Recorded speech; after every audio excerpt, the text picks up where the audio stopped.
Good morning, everyone. Everyone. What a way to start the stream. Good morning, everybody. Happy Monday. Hope you're doing so well. Hope you had an amazing weekend. Welcome back to Time to Laugh. I am Haley. If you're new, welcome in. If you're returning, welcome back. Been so enjoying this process and reading through the book that I'm currently reading. So just wanted to kind of give in a little intro and then I'll just jump right into it. So I am currently reading The Baby Catcher Gate by Wendy Jo Cerna. And once I start reading, I'll pop up a picture in the corner right here of the book and then the name of the author. It's actually a woman that goes to my church, and she so graciously allowed me to read her book out loud on stream, and it has been incredible. I've been absolutely loving it. Her website is www.wendyjocerna.com, so you can see info about her, all the books that she's written, all those different things. I also changed the picture that I'm putting up. It's an updated version of it that she sent to me, because the book is now part of a series. It's not just a standalone. So she updated the cover of it, and it's really cool. So I'm excited for that. And honestly, I have just been loving this book. It's been so good. It's a faith-based book, and it's basically this young girl. Her family is full of like midwives, and she's wanted nothing to do with it, but then she ends up getting called in by her mom to help her with a birth, and the baby ends up passing away. It was stillborn, and she ends up having this encounter and going into this thin place between heaven and earth. And also the fact that I did heaven and earth is crazy. Heaven and earth. But she ends up going into this thin place. She is talking to an angel. She gets to like meet some people that are in heaven, and she takes the baby to what they call the baby catcher gate. Or sorry, the gate. The baby gate. I can't remember what they call it. Anyways, they call them baby catchers, and they bring the stillborn babies or babies that have passed away to this gate, this particular gate in heaven, and they have this whole reception for them, whatever. So she has this experience, and then she goes back, and that's kind of where we're at right now. She wakes up. She was in a coma for like 5 days because she ended up hitting her head.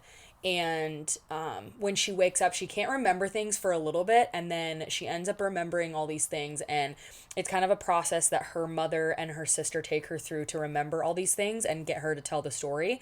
But then, they kind of have to handle it delicately, because it's like that's obviously not something that everybody is going to experience or everybody's going to believe. And so she's kind of trying to process through it. And then she's in this art class because that's kind of her avenue. Her passion is art. And so she's been really into that. Keep in mind, she's only 12, but she's apparently really, really good. And so when she wakes up and she tells the story to her mom and her sister, she's in the hospital recovering. She ends up drawing a picture of the baby that she took to the gate. And so there's this whole, it's like starting to develop a little bit. We're not into like the meat of it yet, but I think my guess from last week was that it's going to be kind of, because one of the things that I think it was the angel that told her that, or maybe it was her sister. Actually, yes. Okay, so she was talking to her sister about the whole thing, and her sister said, maybe your idea of a baby catcher is what they call like the midwives. Maybe your idea of a baby catcher is too narrow. And so I think that the development kind of is going to be, she is going to use her oh my gosh, I need to slow down. My Lord. I think she's going to use her artistic ability to help capture the spirit and the essence and the life of babies that pass on, and in that help mothers grieve and help mothers process through and heal from their babies passing away.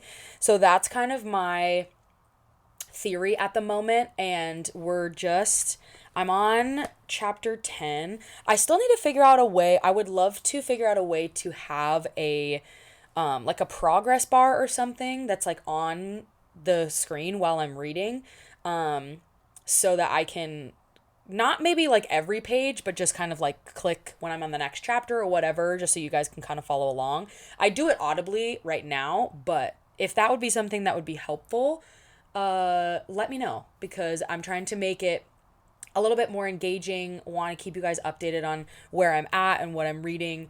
But yeah, so let me know if that's something that you guys would want, or if that would be helpful at all, or if it's fine to just have me do it audibly. So, alrighty, let's jump in, because I want to read as much as I can because this book is so good.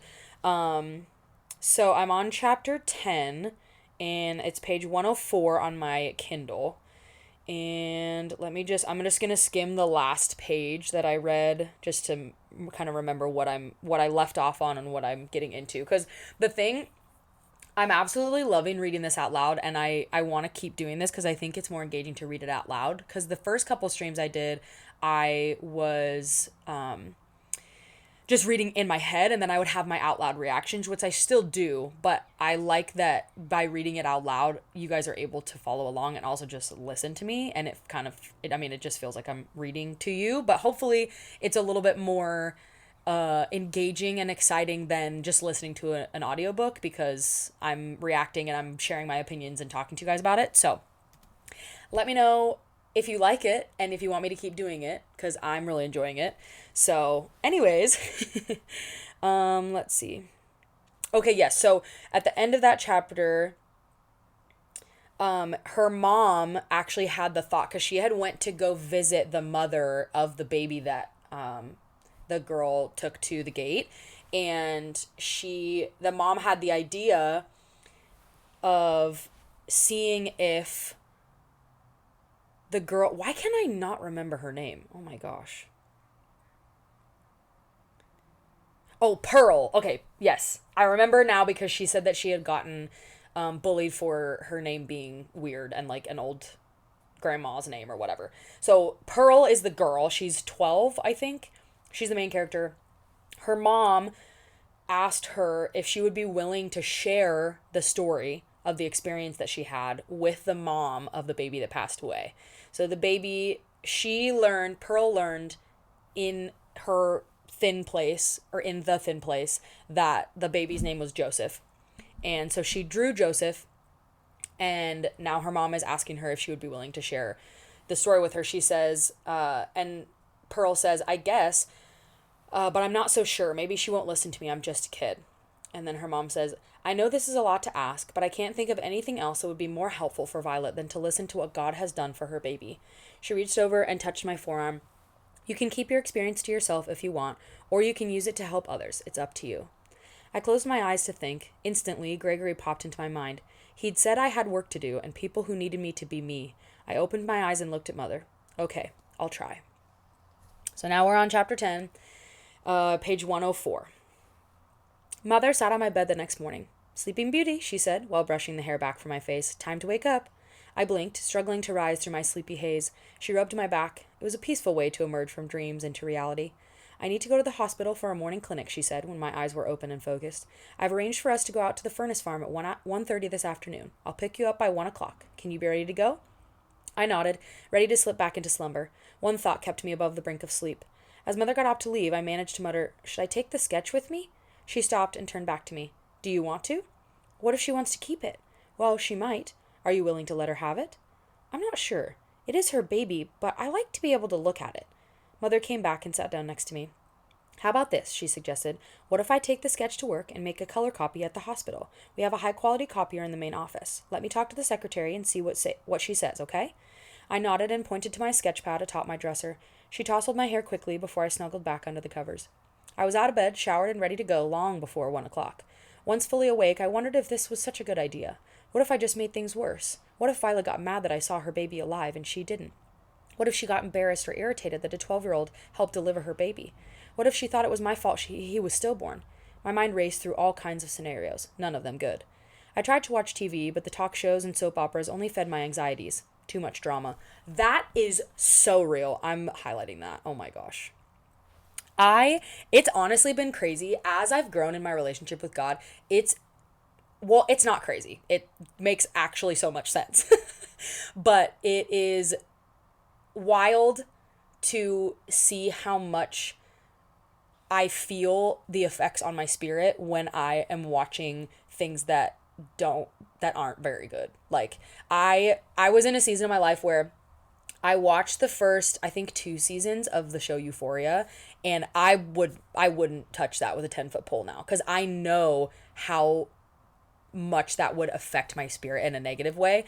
Anyways, that was a tangent, but I just think that's so true. And I think I talked about this last week, but music was kind of my example of, it's not that we're like not allowed to listen to secular music as Christians, but the effect that I feel on my spirit when I listen to secular music is worth it enough that makes me desire to want to listen to things that are going to feed my spirit in the best way. So I totally understand, like, watching something with drama feeds her anxieties. Even if it's not directly related to what you're thinking about, it can absolutely affect it and make it worse. And I actually think that's something that I found with Instagram too. Like, I have obviously gotten back onto Instagram because I've started this whole content creation process, but I've definitely found myself scrolling too much when it's not actually pertinent to what I'm doing. And I can feel how much different I feel, I guess, in my body physically, definitely, because I'm sitting there doing nothing for an hour, but also in my spirit and in my mind, it's really hard to stop there being comparison or whatever, what may have you. Yep, for sure. Spooky Tech, I love that you're coming back every week. It makes me so happy. Oh my gosh. But yes, it definitely is eye-opening, and I think that's one of the things that I love so much about my relationship with God, though, and just the journey of faith, is that it's constantly evolving. You're constantly growing. You're constantly learning new things. And that's even the beauty of just the Bible. Like, the Word of God is living, breathing. There's things, even like, obviously, I'm only 29, or 28. How old am I? What the heck? That's crazy. I'm 28, gonna turn 29 this year. But and so obviously there's been times for me where I've read something a ton of times, but then I read it once and the Holy Spirit brings it into a new light or gives me a new revelation about it. But even I love hearing about, like, my pastors who are older than me that are having the same thing happen to them. And it's like, they're 25 years into their ministry, not even just in their walk of faith, but they're still having these revelations and these new things of verses they've heard hundreds and thousands of times, and yet the Holy Spirit can still bring something to light, and the Word of God can just be alive and breathing, and it's so cool, and I love it. Amazing. I love that. Thank you so much. Okay, so let's see. I tried to watch TV, but the talk shows and soap operas only fed my anxieties. Too much drama. I tried flipping through magazines, but those people's lives looked too perfect. I tossed them aside and made a peanut butter and jelly sandwich. Most of life, I concluded as I licked the peanut butter from the knife, was lived in between the two extremes of drama and perfection. I dropped the knife into the sink. But this day probably wasn't going to be an in-between kind of day. Which way would it swing? I didn't know. I took my lunch out onto the front porch and sat on the top step, happy for the shade the overhang provided. It was a muggy August day. I munched my potato chips, which were a bit on the soggy side from all the humidity. A welcome breeze pushed puffy clouds across the summer sky like a heavenly flotilla. What's a flotilla?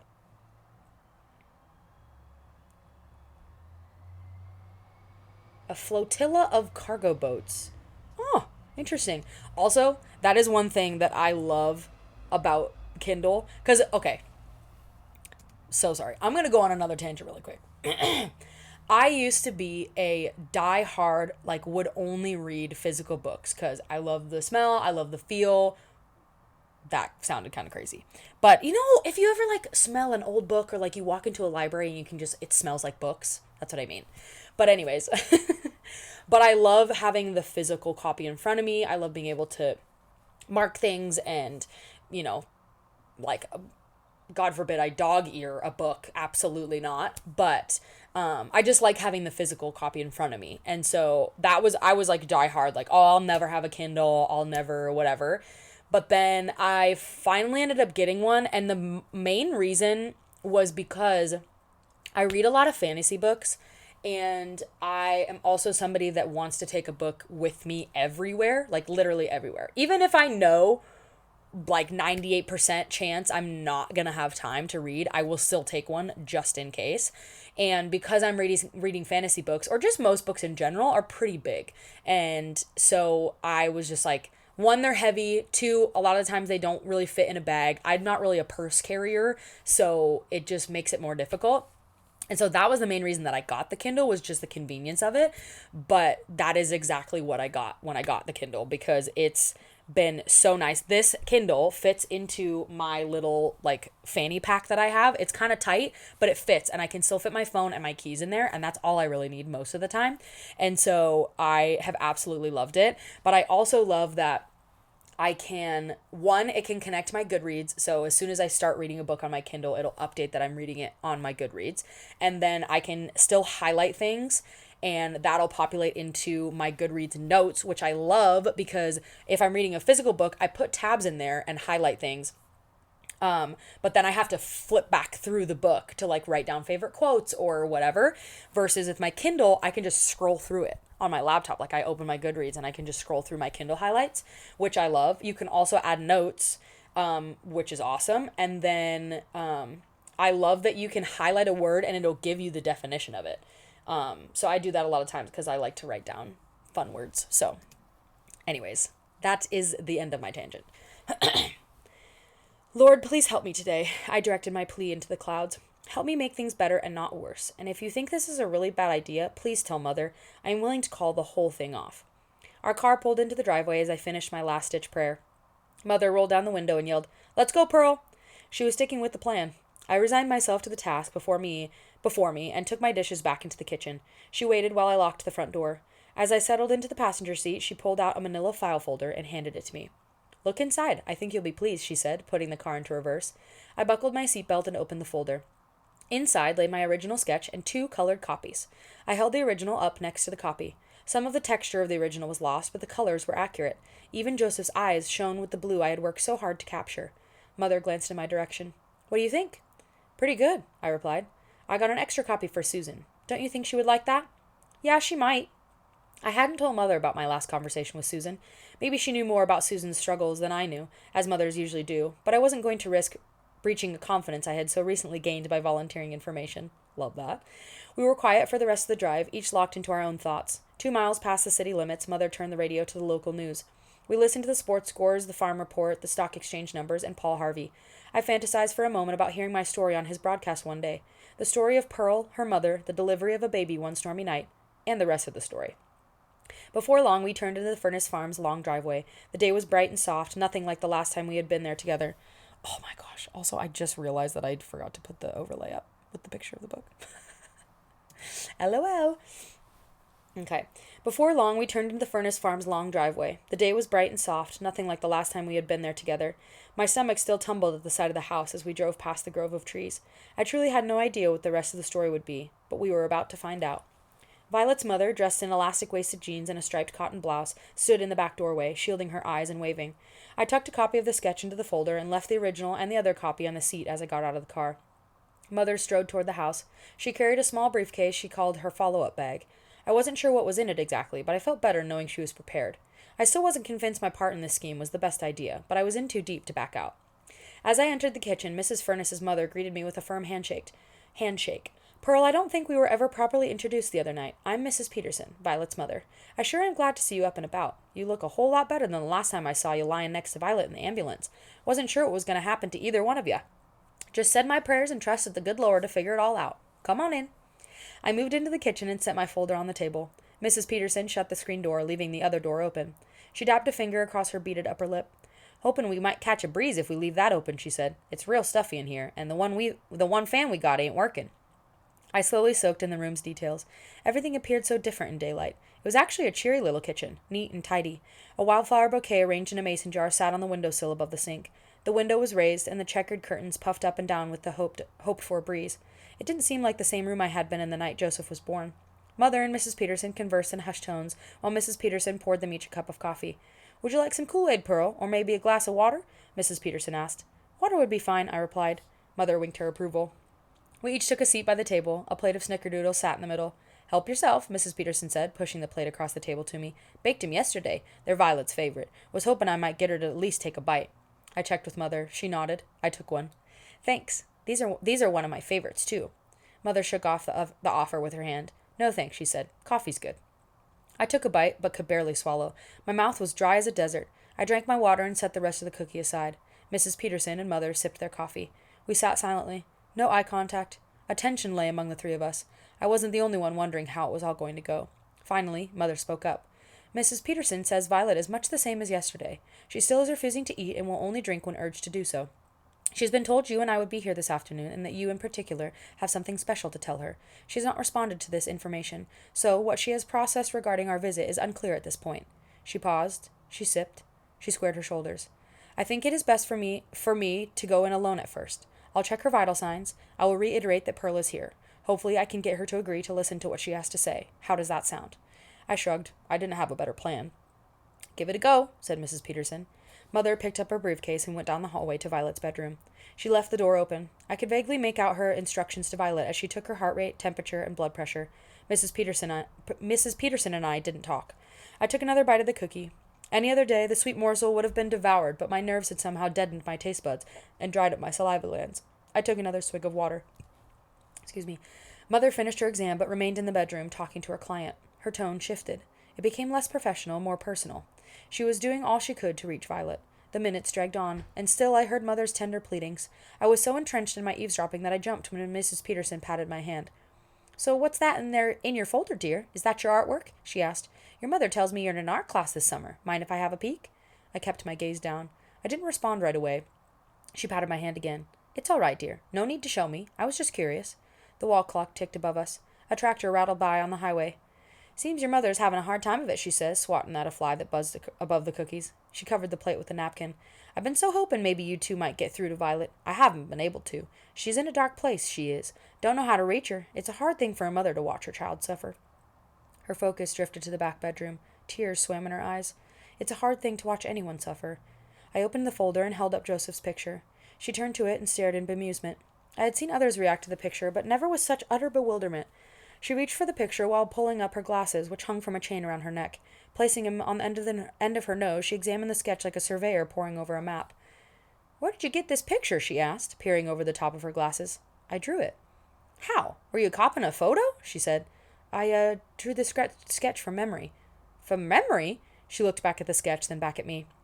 "You couldn't possibly have seen this baby unless you saw an old photo. Course, the hair ain't quite the right color, but the eyes, my.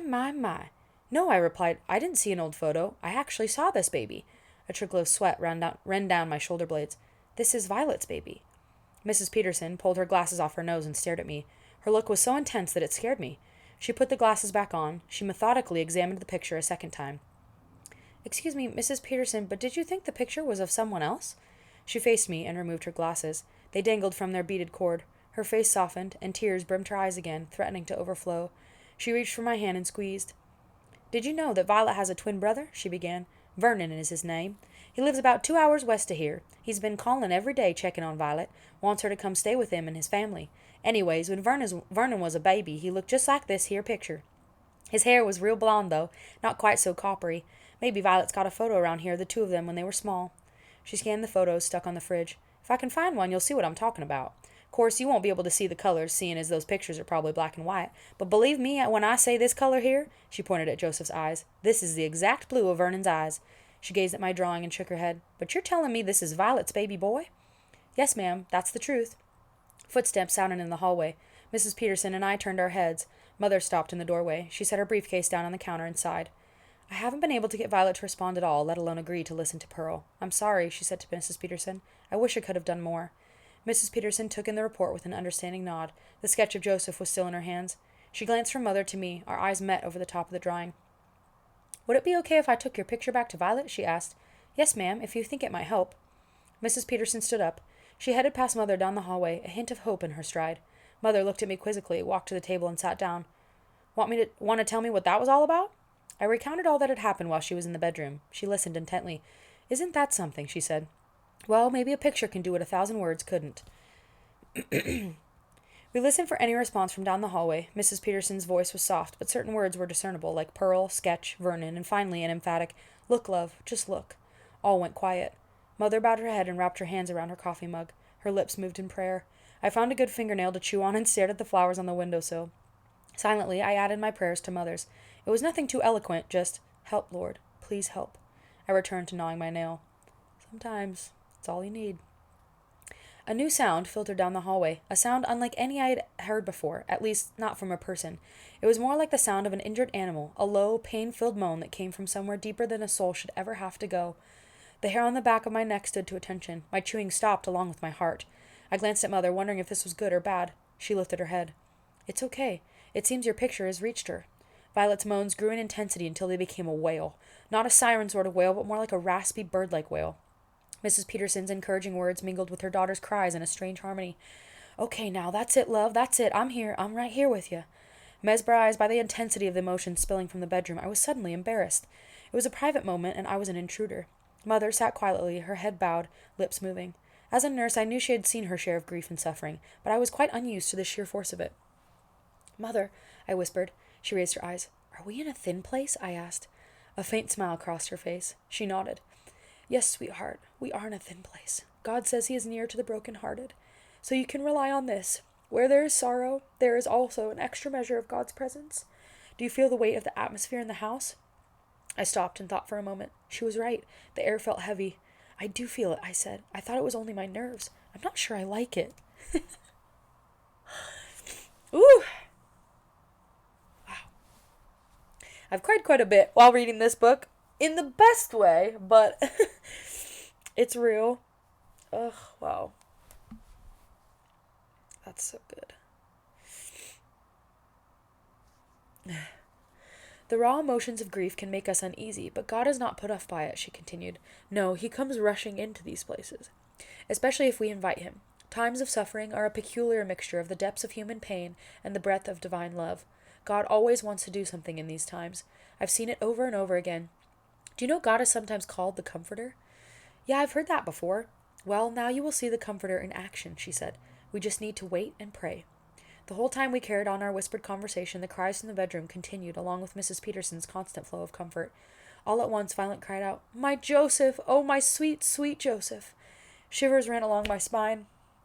I turned to Mother, who had returned to her quiet prayers. I watched over and shook her shoulder. Mother, did you hear what Violet said? Of course. But did you tell her? Tell her what? Did you tell her his name? She paused. No, I never mentioned his name to either Violet or her mother. I assumed you told Mrs. Peterson when you talked about the sketch. I shook my head. No, I didn't. I never said his name was Joseph. Not once. Ah! I love that. My gosh. Also, you guys, Wendy Jo's writing is literally so good, and I've said this, I think, in all of my streams so far of reading this book, but the way that she articulates experiences with God and just God's love and God's majesty and all the different things is so incredible. Oh my gosh. Wow. That's so good. Wow. This line. Times of suffering are a peculiar mixture of the depths of human pain and the breadth of divine love. God always wants to do something in these times. Like, hello? That's so good. My gosh. Okay. Wow. Okay. That was the end of chapter 10. Chapter 11, page 114. Mrs. Peterson appeared in the doorway. Underneath her puffy red eyes, her face shone with a peculiar mixture of sorrow and love. Somehow, it was beautiful. Violet wants to talk to you, Pearl, she said. Can Mother come too? I was prepared to do what I could, but not by myself. Sure, you bet. I didn't mean to say you had to come by yourself, only meant that Violet asked specifically to talk to you. Your picture has drawn her up. She swallowed a lump in her throat. Drawn her up out of a dark place. I'm most grateful. We've got a long road to walk, but at least we've taken the first steps. It seemed a long walk to the end of the hallway. I wasn't sure how I would tell Violet about Joseph or about all we had experienced together. It suddenly felt like a distant dream. Mother and Mrs. Peterson preceded me into the dimly lit bedroom. The shades were pulled down and the curtains drawn. Not one ray of the day's golden sunshine was allowed in. Only the hooded lamp over the headboard shed light into the room. The two older women helped Violet sit up. They tucked pillows behind her and a sheet around her. In the midst of the fuss, she clung to the sketch of Joseph as if it were a lifeline. I snuck a glance around the room as my eyes adjusted to the dimness. Vanilla and pine candle scent lingered. It didn't take much for me to conjure up the pungent smell of blood, too, in the room's stuffy atmosphere. Sweat beads popped up all over my body. Sudden images of the night Joseph was born flashed across my mind. My heart pattered wildly inside my chest. My head started to feel like a balloon filling up with helium. I longed to retreat to the cheery kitchen. I did not want to repeat my performance as a fantastic fainting pearl, but as I started to backtrack, something bright on the far side of the room caught my eye and brought me to a halt. I peered into the corner, where a golden haze was beginning to spread. I glanced back at the bed. The others paid no attention to me, nor to whatever was happening in the corner. The haze grew brighter. Flashes of light spurted from its center and glittered on the ceiling. I couldn't detect a shape, but a strong feeling of complete peace poured across the room. I closed my eyes and let it soak into my soul. When I opened my eyes, a misty hand reached toward me out of the haze. On its finger sat the source of the glittering flashes, 4 rings with beautiful gems, and a 5th with the signet of a crown. "Gregory," I whispered. My hand stretched outward to touch his. My fingers encountered only air, but my heart filled with a rush of love. Though I couldn't see him fully, Gregory's presence felt as real as my own skin. His words came back to me. Be strong, be courageous, be gentle, be true. I wanted to run to him. "Pearl, are you okay?" Mother said. I dropped my hand to my side. "We have a chair ready for you next to Violet. Come and sit down." I glanced back at Gregory. The beautiful golden glow remained, but no one else seemed to notice. His nearness strengthened me and clarified my thinking. Our journey together was no longer a far-off dream. I sat in the chair pulled up beside Violet. Mother took a chair near the door, and Mrs. Peterson went around the bed to climb up beside her daughter. Violet stared at my sketch, seemingly unaware of my presence, her eyes shiny with tears. Her dark brown hair hung limply around her face, dull and lifeless from days of neglect. The tired, mustard-colored sweater she wore hung off one shoulder, revealing her bony collarbone. I didn't know if I should wait for her to ask me a question or just begin. A hushed minute passed. I wetted my lips. "Your son Joseph is very handsome," I said. Violet continued to stare straight ahead, but nodded almost imperceptibly. More uncomfortable seconds ticked by. At last she whispered, "How do you know his name is Joseph?" "Well, that's sort of a long answer," I said, not knowing where to start. Then I heard a deep, soothing voice in my heart say, "Just begin. I will lead you." Oh, my gosh. I don't know what it is, but anytime there's anytime it's written or spoken or whatever, even in when I was watching The Chosen, which I never finished, I need to finish that, but anytime it's the voice of God, it always makes me emotional, because I just the fact that God, the creator of the universe, speaks to us is just, it's incredible. Oh my gosh, okay. Wow. Ooh.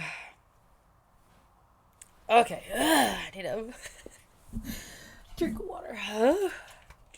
Wow, that one hit me. Whew. I think that one hit me a little bit more too, because I'm just I'm on this journey right now of learning more about Holy Spirit and getting to know him more and learning more about what he does and learning how to hear him better and all the different things. And so it's Holy Spirit wants to guide us and wants to speak to us and wants to help us in our daily lives. And so it's just, I don't know, I just felt that really deeply. Okay. Woo! Okay, we're good, you guys, we're good. Okay. "On the night Joseph was born," I began, "Mother asked me to hold him because you needed her help, so I did. I sat in that chair right where Mother is sitting, and I held him real close and stared at his face. I wiped my palms on my shorts. Then the room started to feel stuffy. When I looked up to see what Mother was doing, I got really dizzy. I guess I fainted and hit my head. I don't remember that part. The next thing I knew, I was moving up and away from this room. Your baby was still in my arms, but we weren't alone. We had an escort. I snuck a peek into the corner. The golden haze remained. I marveled that the others could be unaware of it. I guess he must have been an angel, but he never called himself that," I continued. "He just told me his name was Gregory and that he was here to escort us to our destination. Shortly after we left here, the baby started to move in my arms. I looked down into 2 clear blue eyes. They looked back up at me. Your son was alive. I was so excited. and that's when Gregory said, "His name is Joseph." For the first time since I'd entered the room, Violet turned her gaze to me. I was prepared for her to question my story, but she seemed to have accepted it all as fact until this point. "But how did he know?" she asked. "I hadn't told anyone. I only decided on his name the night before he was born. The only person I told was the doctor at the hospital, who asked me what name I wanted on the death." She stopped, unable to continue. Mrs. Peterson softly rubbed the threadbare sheet that lay over her daughter's legs. "Gregory told me the name came from the Book of Life," I said. "He said all the babies were given the name already written there." Violet's eyes fixed again on the sketch. She nodded and whispered, "I'm glad God already knew his name and that it was written in a book of life before it was written on a certificate of death." I like that a lot. I love that. That reminds me of the scripture, "God has written my days in his book," or "it's already written." I can't remember exactly how it goes, but I love that. It's comforting. I didn't know where to go next, though I need not have worried. Violet herself led the way. She turned to me with a perplexed but eager look. It was remarkable how much younger she looked with life in her eyes. "Did you say you were being escorted to a destination?" she asked. "Where were you going? What was it like?" So I began to recount the whole adventure. I added every detail I could remember about Joseph. I also told her about the other babies and their receptions, about the gate, the dove filled with light, the wall, the lights, the aroma, and the music. Although she remained silent, she seemed to soak up every word. At times she closed her eyes as if picturing it all herself. At other times she focused on the sketch of her son, caressing his face with her fingertips. When it came time to tell her about Joseph's reception, I started my story with the lines of Shifra and Pua. I described the scrolls and the names of the places prepared for the little ones, the pavilion called Marvelous Kindness, the fortress called the Secret Place, and the refuge named Under His Wings. I recounted my conversation with Pua, carefully sidestepping the title she had given me, since I hadn't disclosed that information to Mother yet. Then I told her about Joseph's assignment to the Secret Place, and described the lone figure who awaited us at the gate. Violet stopped me. "Why was only one person there? Didn't the others have whole groups of people waiting for them?" "Yeah," I replied. "Others did have groups, but at the lines for the preborn, only one person was assigned to be the receiver.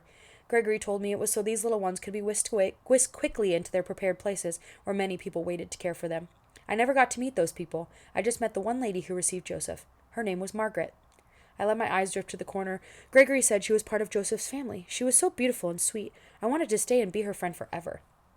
"Did you say Margaret?" interjected Mrs. Peterson. "Yes, ma'am." "What did she look like?" "Oh, she was gorgeous, with thick black hair that hung down to her waist, and she had blue eyes just like Joseph's. She asked me to call her Maggie." Violet turned to her mother, who had bowed her head. "Do you think it could be her, Mamma? Oh, my goodness, of all the people I could wish for to care for my Joseph, I can't think of anyone better than Aunt Maggie." Violet slumped against her mother, who drew her close. They wept. I turned to Mother and mouthed, "What did I say?" She shrugged and shook her head. We sat and waited. After several long, mournful minutes, Mrs. Peterson looked up. She placed her chin on top of Violet's head as she spoke.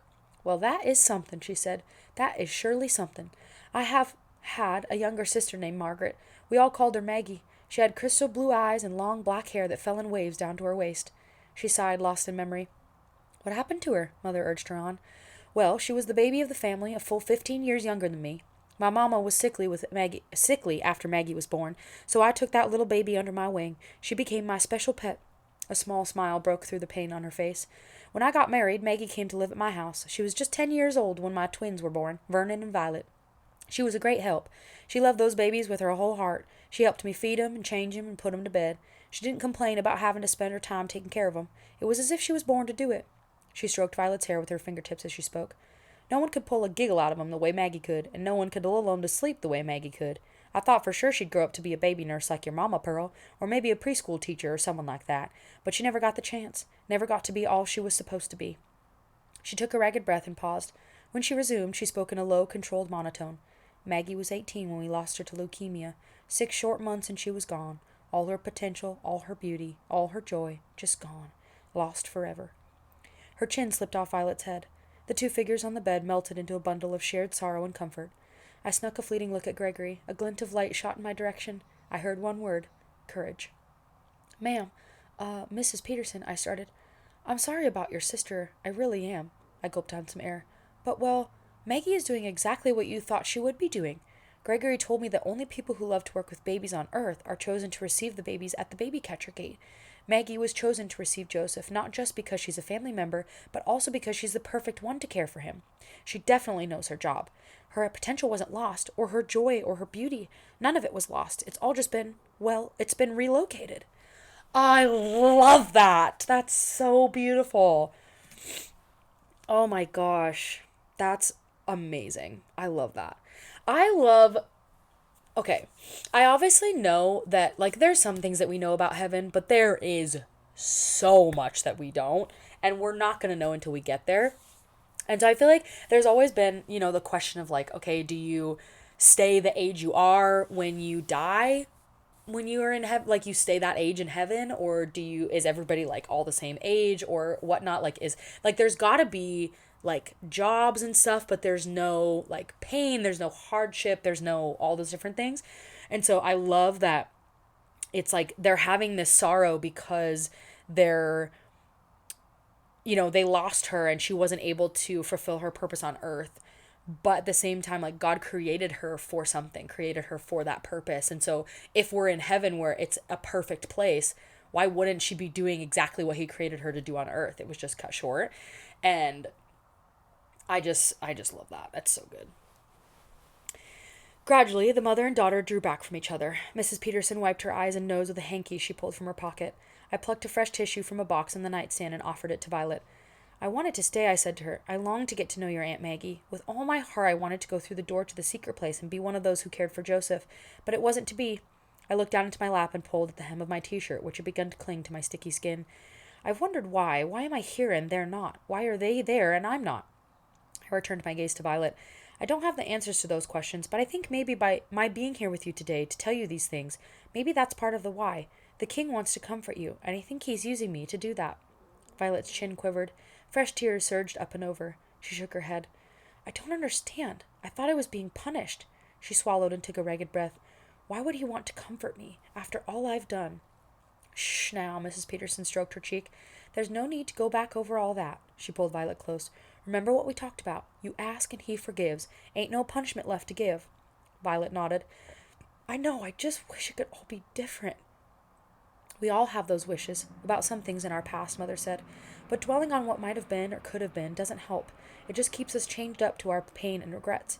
She rose, knelt beside the bed, and grasped Violet's hand. It seems to me that a loving Heavenly Father has gone to a fair amount of trouble to bring you comfort, and to help you see how precious you and your Joseph are to him. Let's choose to dwell on that, okay? Violet nodded and blew her nose. Okay. Mother stood and hugged her. You're gonna make it, she said as she pulled back. Pearl, I think it's time for us to head home. Mrs. Peterson scooted off the bed, and the two of them headed down the hallway. Just as I turned to leave, Violet grabbed my hand. Her grip was surprisingly strong. Thank you, Pearl. You're a real courageous girl. I stood speechless, digesting the moment. I peeked into the corner. The haze had disappeared. I was sad Gregory had left, but glad he had been there. He had bolstered my courage. Maybe in reality he was still there, but I just couldn't see him. Maybe he was always there. All at once I was exhausted. I had done all I could do. Violet dropped my hand and returned her gaze to the sketch of her son. You can keep that, I said. She lifted her head. Her tearful smile rewarded me more than any dollar she might have paid. Mrs. Peterson saw us out the back door with hugs and words of thanks. The sun still shone warm and bright between the billowy clouds. Mother wrapped her arm around my shoulder. We strolled back to the car, crunching over the gravel driveway. Pearl, Mother said, you did a good thing in there today. I am proud of you. Immediately on the heels of her praise, a profound whisper rumbled inside my heart. Me too, my daughter. Me too. Ah! Oh my gosh, it gets me every time. I glanced up into the battalion of summer clouds that drifted in formation above our heads. The ones emerging from behind the row of tall spruce trees were darker than the ones directly overhead. A sudden wind swept past us and lightning flashed on the horizon. Mother says, appears to be something brewing in those clouds. Oh my gosh. Honestly, I think one of the most profound things... Okay, wait, let me deal with myself first. Okay. Oh, sorry. Okay. Wait, let me say this thing and then I'll read your chat. I think one of the most profound things for me, or encounters with God, or things that I have heard from God that has changed my relationship with him and just kind of shifted my perspective, is hearing and actually accepting that he's proud of me.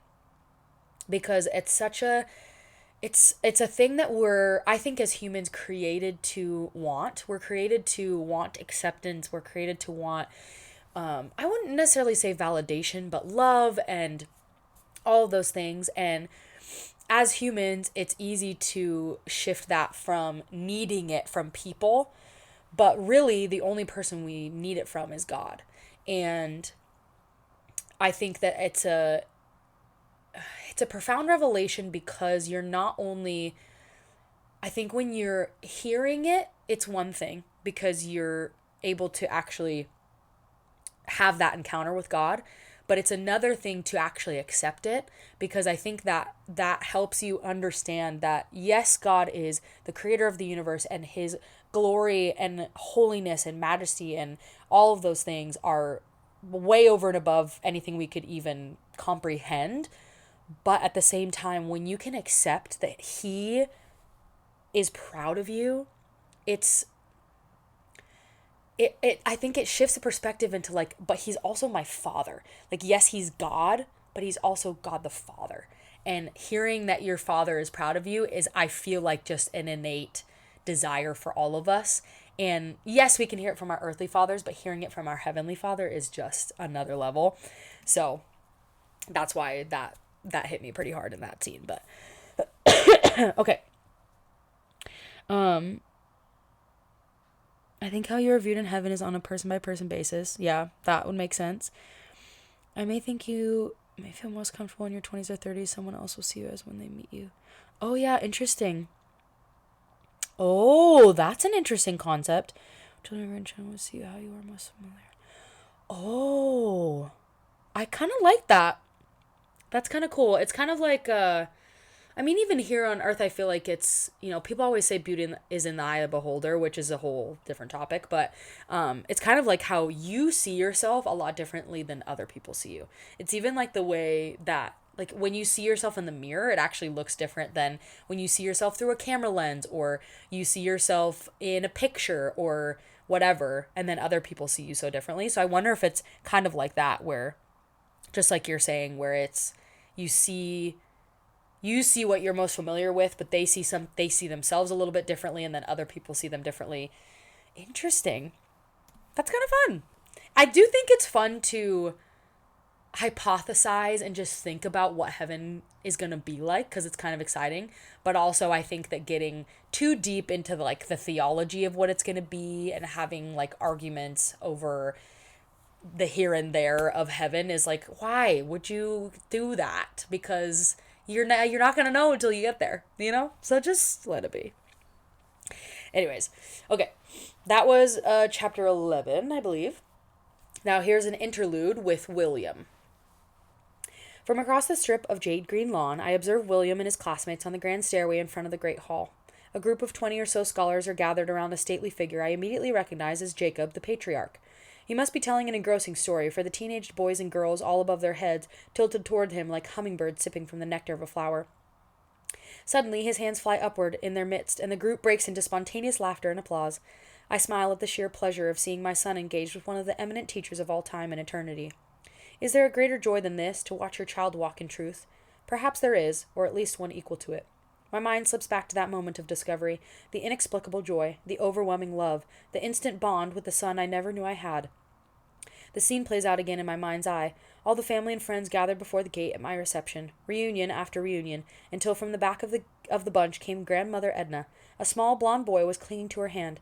At the sight of him, my heart flip-flopped. He looked so like Lizzie. "John," Edna began the introduction with barely contained excitement, "I would like you to meet William." She bent down to the lad, her eyes twinkling. "William, this is your daddy." My face must have registered my bafflement, for many in the group spoke up, affirming her words and patting me on the back. Had we been in another realm? No doubt cigars with blue ribbons would have been passed around. "It's true. He's yours. Isn't it fantastic?" William launched himself across the space between us and wrapped his arms around my legs in a ferocious hug. Momentarily stunned, I simply let him. Then I slipped my hands under his arms and scooped him up into my embrace. "A son? My son?" I whispered into his neck, trying to fathom this revelation. He drew back his head and peered at me with his aqua eyes. "Hi, Daddy," he said. "I've been waiting for you." "Hey, Dad," a more mature version of the voice in my head interrupts my reverie. "Ready to go?" The same aqua eyes, the same pure pleasure at the sight of them. I put my arm around his shoulders. Let's go home. Want to walk, ride, or blink? Travel in this realm can be accomplished in many ways. My favorite is the blink, a mere thought of one's destination, and in a blink of the eye one arrives. But William, having never known the limitations of time and space, often prefers the old-fashioned modes. Let's walk, he says. I am not surprised. Great choice. I just have so much to tell you, he says, knowing that I probably would have chosen another option. It's okay, son. I am totally fine with walking, I respond as we set out down the trail that winds through the forest, past my favorite lake and beside an open field of wildflowers. To walk and chat and enjoy each other's company in the middle of paradise, who wouldn't be okay with that? So, was Jacob your teacher for class, or was he just hanging out on the steps waiting for some young scholars to appear, I ask. He was one of the teachers. We got to hear from all his sons, too. Wow, that is a loaded lesson. What did they talk about? At first, the brothers were all kidding each other and telling jokes. They were really funny. I think they enjoyed making us laugh. Jacob had to finally get them to settle down so we could get around to the actual teaching. William repeats verbatim the entire lesson as we walk, including his teacher's hand gestures and accent. Having sat under Jacob's teaching myself a time or two, I am amused by the accuracy of his imitation. Then suddenly he stops and reaches out his hand. A bright red bird lands on his finger, a twig in its mouth loaded with berries. May I share with you? William asks his feathered friend. The bird nods and Will plucks a succulent berry from its stem.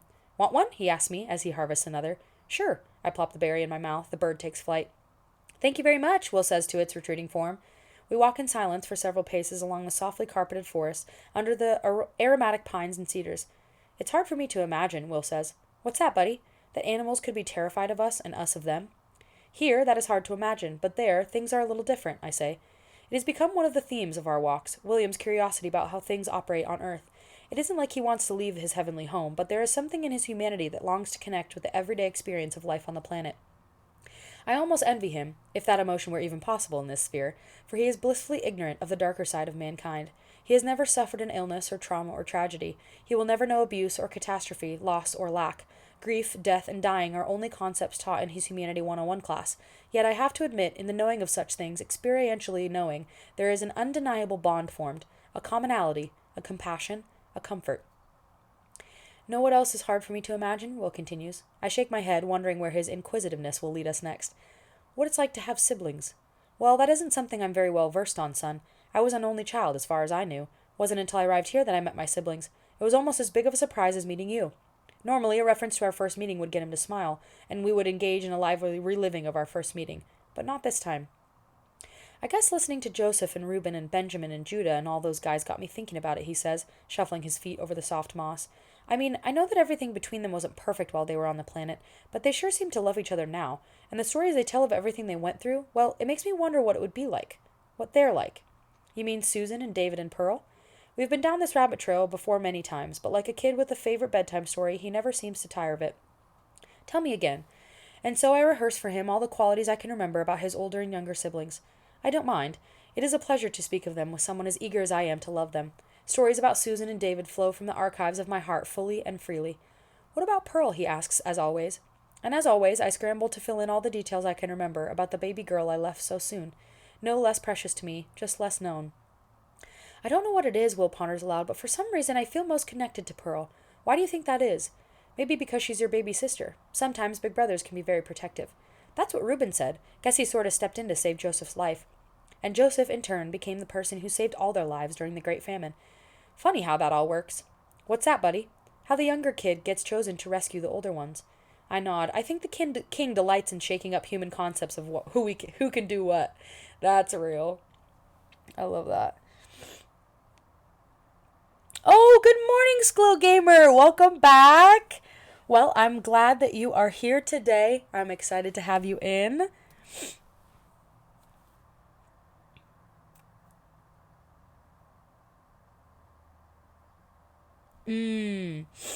Okay, great question.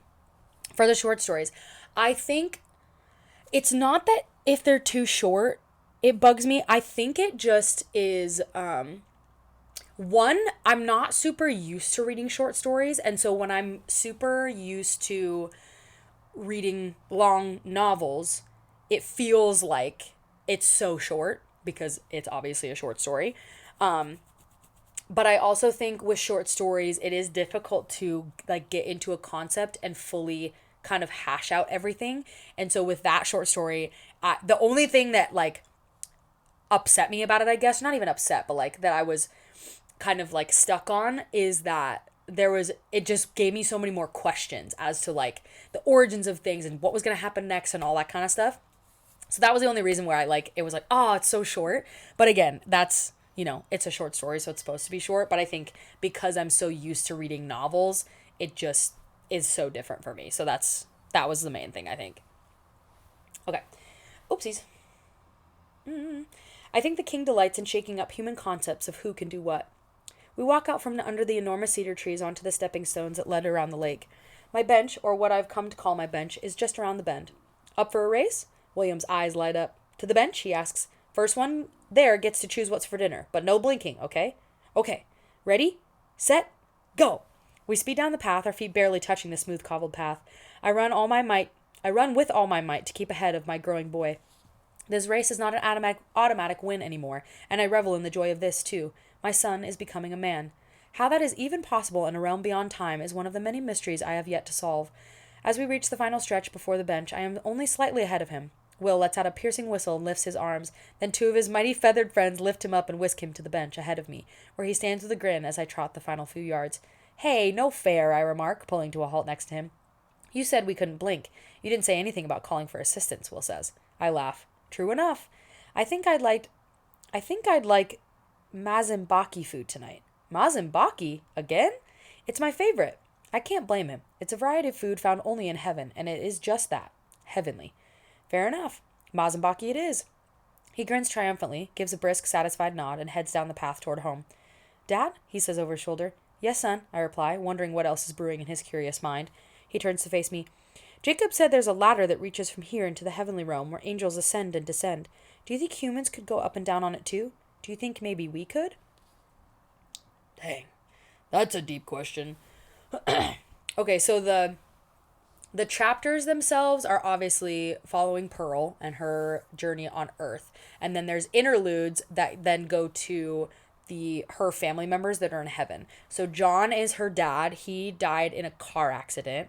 And then William must have been her brother. I don't know. We don't know what happened with William because that was the first thing we saw. And then obviously there's other relatives that are there. So we get just little glimpses of that. So, okay. Chapter 12, page 129. My classmates and I spent the final art class of the summer preparing our clay bowls for firing. We lightly sanded the surfaces to remove any small bumps before waxing the bottoms in order to prevent them from sticking to the bottom of the kiln. As we worked, teacher continued to instruct us on what to expect next. Your bowls have already been in the kiln once, which has helped remove impurities from the clay as well as harden it, she said, while holding up her bowl from the previous week. She set it down and picked up a glossy green vase. The next round of firing will be at a slightly higher temperature, right around 1900 degrees Fahrenheit. This extreme heat accomplishes several things. First, it continues the transformation of the clay from a fragile substance into one that is extremely durable and impervious to liquids. And second, it turns the glaze into a shiny finish like you see on this vase, which adds beauty and additional protection. She placed the vase on a table and picked up a binder. Now, when you choose which glaze you want, you need to make your decision based on the finished color samples you will find in this binder and not the dull, chalky color in the jars. You must trust the firing process for the transformation from one to the other. It is sort of a leap of faith, I know, she said. Oof! Once our bowls were sanded and waxed, we all gathered around the binder with a chart of sample glazes. Mrs. Grant and Mrs. Wilson quickly decided upon warm, earthy tones, and Fritz went with deep blue and yellow. I chose a rich burgundy color from the outside of my pot and a soft eggshell blue for the inside. Teacher helped us locate the numbered jars containing our choices. We retreated to our chairs to begin the painting process. We walked around the room, checking on our progress. She walked around the room, checking on our progress, ready to assist with any difficulties. When she reached my station, she sat down next to me and watched as I painted. Fascinating color combination, Pearl. Mind telling me why you chose it? She asked. I thought for a second. I guess I chose it because I like both these colors and I wanted to see them next to each other. Plus, I kind of like the idea that seeing the outside of something doesn't mean you know what's on the inside. Ah, good insight. I appreciate how you are using your art to express an idea. Well, I suppose it's something I learned from coming to this class. I continued to paint as we chatted. Oh, really? And why is that? Teacher prodded. Well, the first day I walked in, I wanted to turn around and walk right back out. What I saw was a group of old people. No offense. I peeked up at her. None taken, she said with a wave, as if to erase the very notion. Go on. Well, I wasn't sure I would fit in. I was worried you wouldn't want a kid in your class, but you wouldn't let me disappear. You pulled me in, and I'm glad you did, because what I found on the inside of this class is way different than what I saw on the outside. And what did you find on the inside? Teacher asked. Sorry, I'm highlighting that quote. And what did you find on the inside? Teacher asked. I mulled it over for a second before I spouted anything else that might possibly be offensive. I found I love art more than I thought I did, and I found it doesn't matter how old you are. There's always more to learn. Come on, somebody. I also found out that art can do more than just add pretty things to the world. It can build friendships and help heal people. Oh, I freaking love that. You're an excellent student, my dear, teacher remarked, and a superb classmate. She got up to resume her rounds. When I glanced up, I noticed the others had paused in their painting. They were looking in my direction and smiling. I must have been talking louder than I had thought. They wordlessly returned to their projects. Teacher patted my shoulder before continuing to her next student. As summer melded into fall, life sped back up. Mother and I shopped for No. 2 pencils, spiral notebooks, and folders at Thompson's drugstore in town. She believed in supporting local businesses, but for school clothes, we drove 60 miles to the closest Sears. There was one woman's clothing store in St. Gerard, Francine's, on Main Street. The sign above the door read Women's Fashions. I had been in there just one time with Mother. The word fashions was a stretch. I was relieved they didn't carry junior sizes, and I wasn't exactly fond of the owner, Miss Francine. She strolled through the aisles of her store as if it were a kingdom and she was the queen. If any hanger was ajar, or shirt unfolded, or purse askew in its display, she was on it. Her cat-eye glasses and perfectly coiffed beehive bubble hairdo may have been the height of fashion in some other era, but not in the 80s. She looked like a photograph out of Grandma's Life magazines. The one time I had accompanied Mother as she shopped for a dress at Francine's, I had placed myself on the wrong side of Her Majesty. How was I to know that poking my head under the door of the wrong dressing room in search of Mother would send some poor lady dressed only in her undergarments into hysterics? Mother had insisted I apologize to the lady, who did accept it in good humor once fully clothed.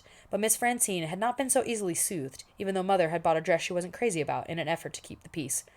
Perhaps you should think of leaving this young one at home next time you shop with us, Miss Francine had advised Mother as she folded the dress in pale pink tissue paper, at least until she has reached a higher level of maturity.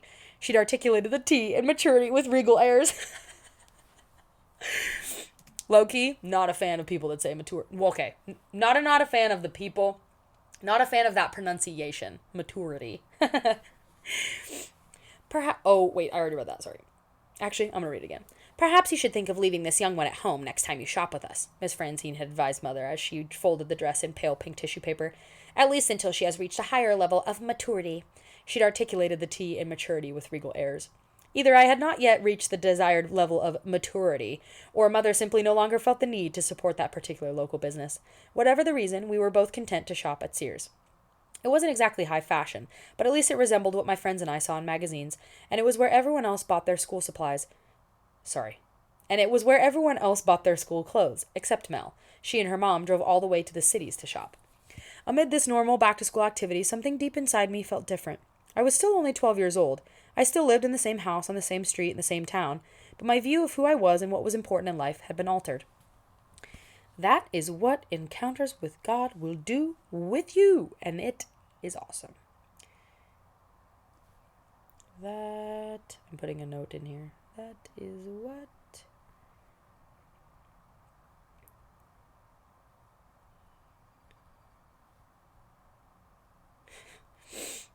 Okay. Amazing.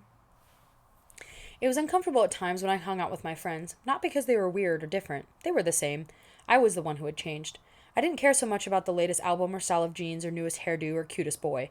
Well, maybe a little about the cutest boy. My thoughts were wrapped up in life and death, art and beauty, love and loss. I was afraid if I talked to Mel and Elle about my thoughts, they might think I was off my rocker, which might have been okay since I knew that eventually they would take it all in stride. But what happened if they told someone else? Even if they pinky promised not to tell, this sort of thing had a way of leaking out of even the most sealed lips, and I knew that not everyone was as accepting as Mel and Elle. I was okay with starting off my junior high career as the awkward, artsy girl, but not as the lunatic, laughingstock girl. So I kept quiet and floated through my days, interacting as best as I could on a superficial level. One day after school had started, Elle caught me in one of my spaced-out moments in the middle of math class. Solving the issues of quantum physics or quantifying the number of holes in the ceiling tiles, she wrote in the note she slipped across the aisle to me. No great thoughts, just a bad hit on the head a month ago. Ha ha ha, read my return note. She cast a doubtful look my way. Her response read, "You are equivocating." I love this girl. She's so cute. Oh my gosh. I wasn't quite sure what that meant, but she had used it often enough that I knew it was something like beating around the bush. 2 more minutes to finish up, our math teacher announced at that moment. His stroll around the room headed in our direction. I slid the note under my textbook, relieved to have a good excuse to not answer Elle. I didn't feel good about not telling her everything, but I just wasn't ready. One glossy day in mid-September, I came home from school to find a plain cardboard box tied with twine by the front door. A card lay tucked under the knot on top of the box, and my name was written on the envelope. I dropped my backpack on the porch, picked up the box, and sat down on the top step. I didn't recognize the handwriting. Intrigued by the possibilities, I savored the mystery for a moment. Then I ripped open the envelope. Love that. Savoring the mystery. It's always a good thing to do. Then I ripped open the envelope. The front of the card was awash in color and movement, a field of brilliant orange poppies swaying in the breeze. I recognized the artist. It was Teacher Anne's work. I sat and enjoyed the beauty before opening the card. This 12-year-old girl is incredible. I can't. Wow. Dear Pearl, I meant to get this to you a few weeks ago, but life kept getting in the way. Please forgive the tardiness. Your bowl has been sitting on a shelf in my studio awaiting delivery, and I have enjoyed its presence. Each time my eyes land on it, I remember our conversation regarding your color choices. Know that the reasons behind your choices still inspire me. I hope the fired version meets your expectations. I was surprised to see that you had added gold flecks to your glaze. Didn't know I had anything like that in my inventory. I didn't notice them until after the firing. Magnifique. I am truly glad you were part of my class this summer. You are not merely a talented artist, but also a thoughtful student. I hope you will continue to discover your abilities and the ways your art can influence our world. Teacher Anne. P.S. I will be leading an art appreciation night the second Tuesday of every month. It will be at 7 p.m. in the high school cafeteria starting in October. Different artists each month will come to share their work and their thoughts. I have invited all your summer classmates. I hope you and your mother will join us. Her note refreshed me. Even though I hadn't spoken a word, it felt like my first real conversation in weeks. And the possibility of an art appreciation night each month with my old friends made me a bit giddy. I was so excited, I almost forgot about the package. I set the card aside and turned back to the box. Gold flecks? I didn't know what teacher was talking about, but I was eager to see for myself. I knew it! Oh my gosh, this is amazing! The twine untied easily, and I lifted the flaps with anticipation. My bowl was nestled inside a mound of shredded paper. As I removed a handful from the middle, a glint of eggshell blue captured my attention. I was astonished at how radically different it appeared from the soft matte paint I had applied. I delicately pulled out the pot, eager to see the burgundy exterior. It, too, was richer than anticipated, and all along the brim were flecks of gold that shimmered in the sunlight. I was amazed at how the frying process had changed the dull glaze into something so vibrant, but I was dumbfounded by the gold. It looked as though someone had turned the bowl upside down and dipped the rim in gold dust. But it wasn't me, and evidently it wasn't teacher. Who then? Before I could come up with an even remotely feasible answer, my thoughts were interrupted by Mother's arrival. She got out of the car and approached the steps. "What have you got there?" she asked. "It's my pottery from art class," I replied. "Teacher dropped it off. I found it in a box by the front door." "May I see it?" I handed the bowl to Mother, who examined it slowly and deliberately. As she held it, I noticed the many flaws of a novice potter. Its shape and curves were far from perfect, but Mother seemed to see only the beauty. I have since learned that this is what mothers are good at, seeing beauty in all of our awkward beginnings. Oh, I love that. That's so cute. "It's delightful," she declared. "The colors are unexpected together, but they're suited to each other at the same time. And this gold rim, it's just remarkable." I nodded. It was more remarkable than she knew, but since I had no explanation for it, I kept my mouth shut and simply let her enjoy it. "I love it, sweetheart. Where shall we put it?" I gathered my backpack, the card, and the box full of shredded paper and followed Mother into the house. We tried various locations for my latest art piece. At last, we settled on placing it in the middle of the coffee table in the living room. We agreed this vantage point showed off both the inside and the outside of the bowl while showcasing the sparkling brim. Pleased with ourselves, we sat on the couch and admired our choice. Only then did I remember to pull out the card from teacher. I showed it to Mother. When she finished reading it, she said, "I'd say we need to put the second Tuesday of every month on our calendar." I nodded, unable to speak. Mother understood the change in my 12-year-old soul, and I loved her afresh for it. "Interesting," Mother said. "I know. I think it will be really interesting." "Well, yes, I believe that too, but that's not what I meant." She held the card open as if rereading every line. "It's just interesting that she'll be sticking around." "Who?" "Anne. Teacher Anne. She usually heads to Florida for the winter." Interesting. Okay. We also know that there is some history between Teacher Anne and Pearl's mom. And we don't know what it is, but there's something going on there because there was some tension when she first got to class. So I'm hoping we'll get a little bit more into that, but okay. Oh my gosh, you guys, this book is so good. Okay, chapter 13. Page 137. Boy crazy. A crisp wind from the north blew into town on the second Tuesday of October, causing leaves to chatter on the branches and scatter across yards. A brilliant autumn sun broke through and warmed the daylight hours. That afternoon, the sweaters we had worn in the morning hung tied around our waists as Mel, Elle, and I walked home from school. We chatted about our classes, teachers, homework, and the new boy in town. We couldn't agree on what his name was. I thought it was Bart. Mel thought it was Ben. Elle insisted it was Bradley. What we could agree upon was he was cute. Okay, big question. Mel ran a step in front of Elle and I. She turned, thrust her arm straight out, and signaled us to halt. Where do you rank him on your top 5 cutest guys list? You first, Elle challenged Mel. I have him a close second behind Stephen Jenkins, she responded, without missing a beat. Your turn, Elle. I concur with your placement, she replied. However, Stephen Jenkins has descended on my list to number 4 after he slept through the entire last hour of To Kill a Mockingbird in Mrs. Wells' class. Not attractive. Whatever, hell, he's still super cute, Mel said. So who do you have as number 1? Mark Pekowski is my current frontrunner, Elle announced. Mark Pekowski? Mel and I blurted in unison. Elle, he's a sophomore in high school, I said. And he's a total nerd, Mel added. I am unfazed by your opinions, Elle responded, her chin held high. Perhaps I am drawn to older, intellectual types. Oh, geez, Mel rolled her eyes. Of course you are. What about you, Pearl? Well, I paused dramatically. Come on, Pearl, Mel urged. Spit it out. Okay, I laughed. I put Bart or Ben or Bradley or whatever his name is at number 3. 3? They shot back. It was my turn to face the music. I need to have an idea of what's on the inside before I give too much weight to the outside. Come on! This 12-year-old! Wow. I love her. Oopsies. I was trying to,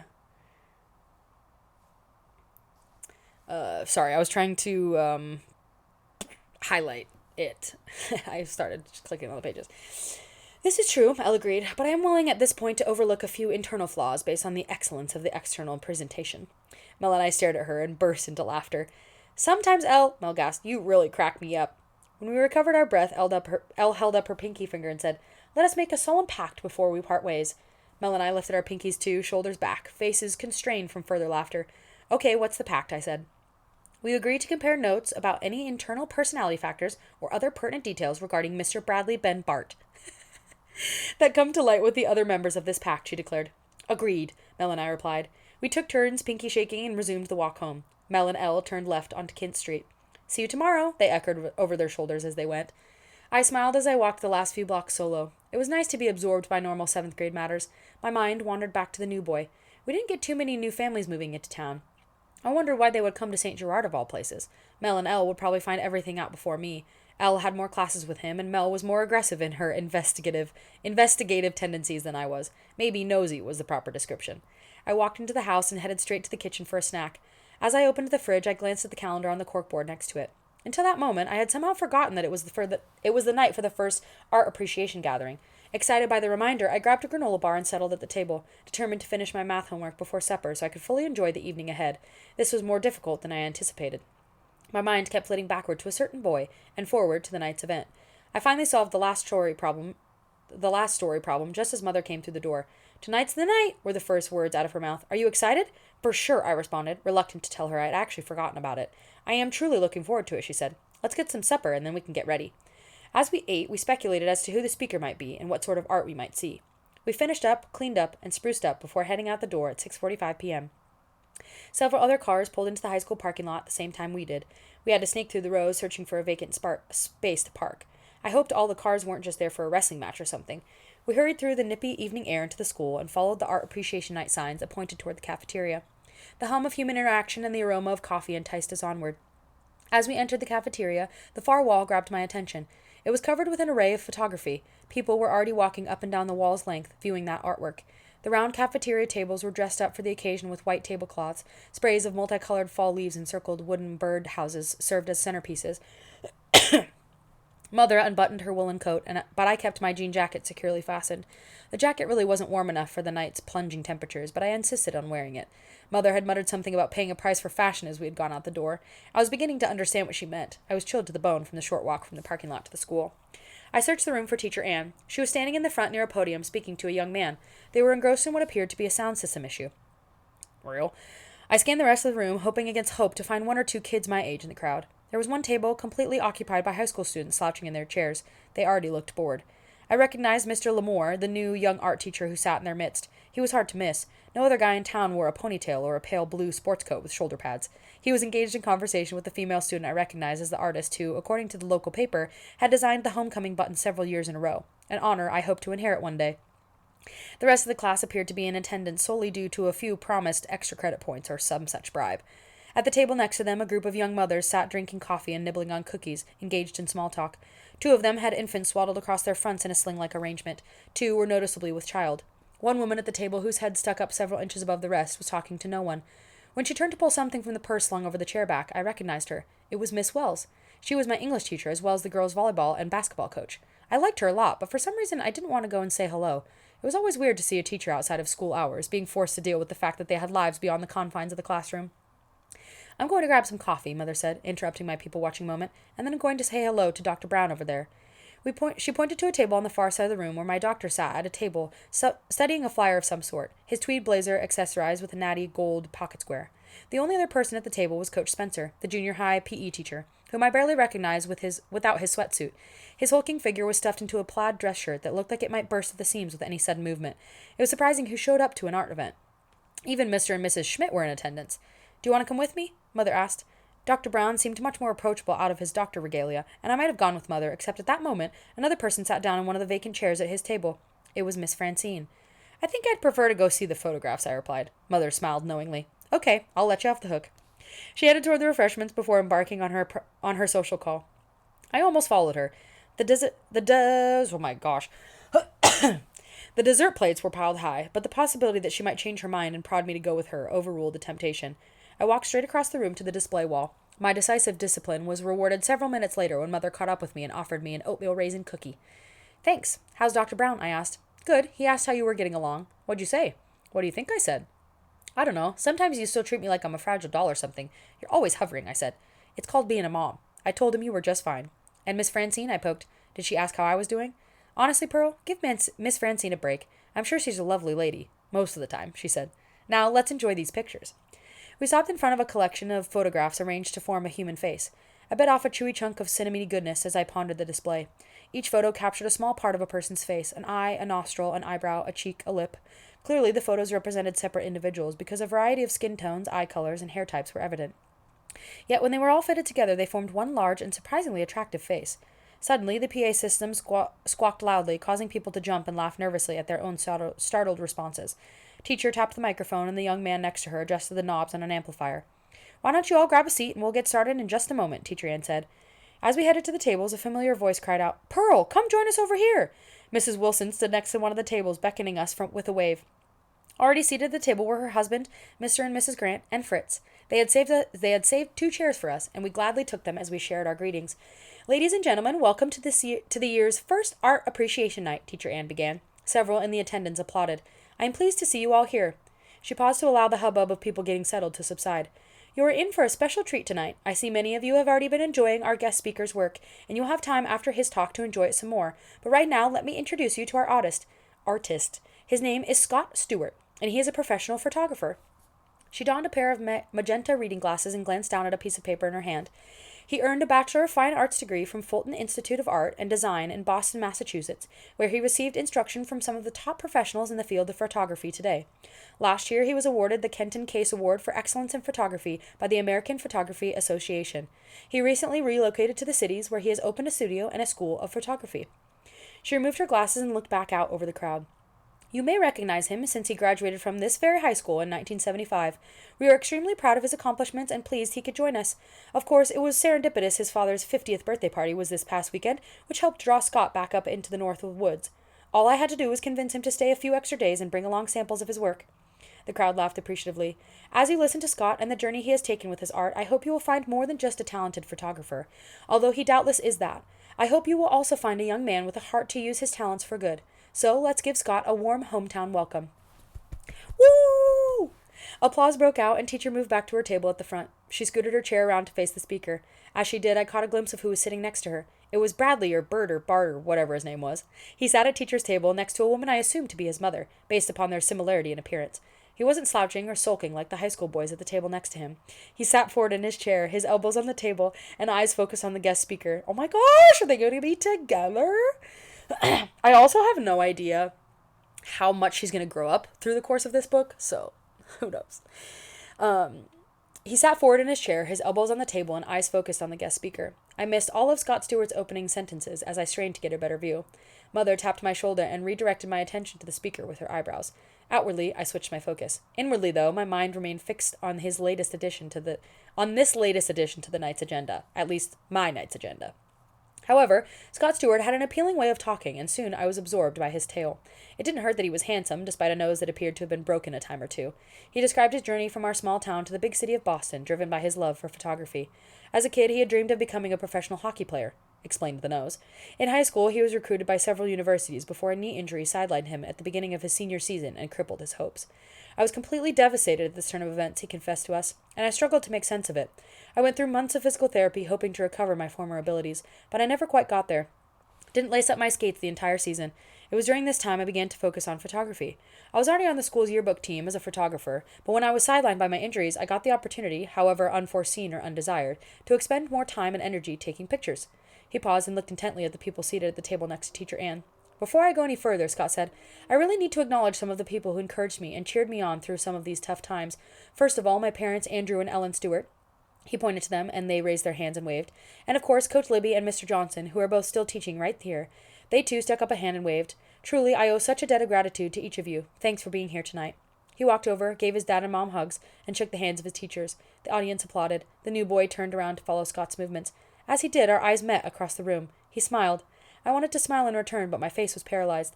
Mother nudged me. There's some good upbringing. Huh?